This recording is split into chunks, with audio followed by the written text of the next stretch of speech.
Probably the last budget before Brexit, his third and maybe his final bow, given his knack for annoying the Prime Minister and his colleagues. Today he chose to heap praise, however, on all of us, repeatedly. As the hard work of the British people is paying off, due to the hard work of the British people, thanks to the hard work of the British people, the hard work of the British people. So what would be our reward for all that hard work? I can report to the British people that their hard work is paying off and the era of austerity is finally coming to an end. Ah yes, 8 years of savage cuts in public services. Over, at last. Or at least so the Chancellor claimed as he contrasted George Osborne's 3% a year reductions in what the government spent with... From next year, it will be plus 1.2% average annual real growth. And in a naked appeal to his own MPs not to derail the Prime Minister's Brexit talks, he added... But that is not the limit of my ambition.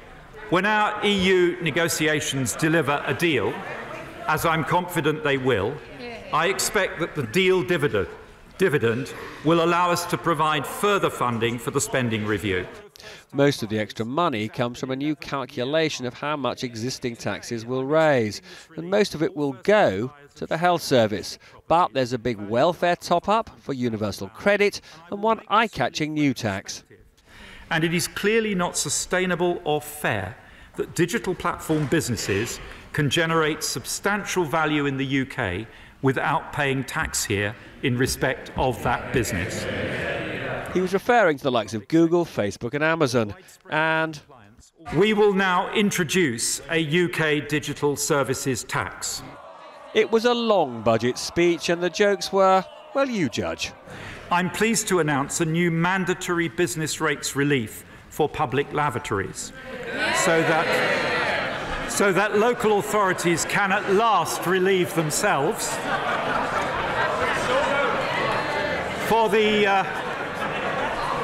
the convenience of the House, Mr Deputy Speaker, and without wishing to get unduly bogged down on this subject.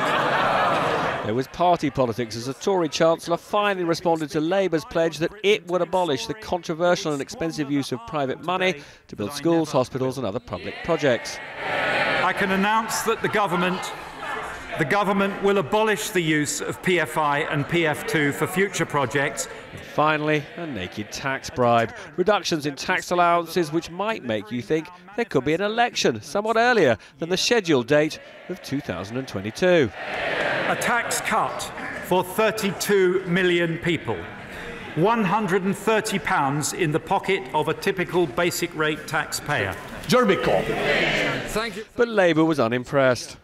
The Prime Minister pledged austerity is over. This, Mr Deputy Speaker, is a broken promise budget.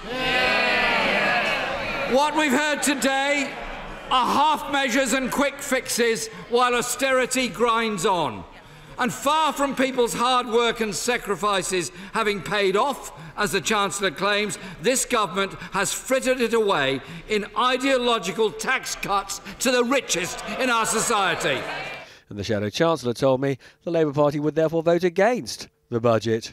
No, that's why we'll be saying this isn't good enough, bring it back to the drawing board, because we want real improvement. This continues austerity on. That's unacceptable. When they promised austerity would come to an end, it certainly hasn't. Tonight in Downing Street it was cold enough to remind us that Christmas isn't too far away. But to be clear, even if the Chancellor is Scrooge no longer, he's certainly not Santa.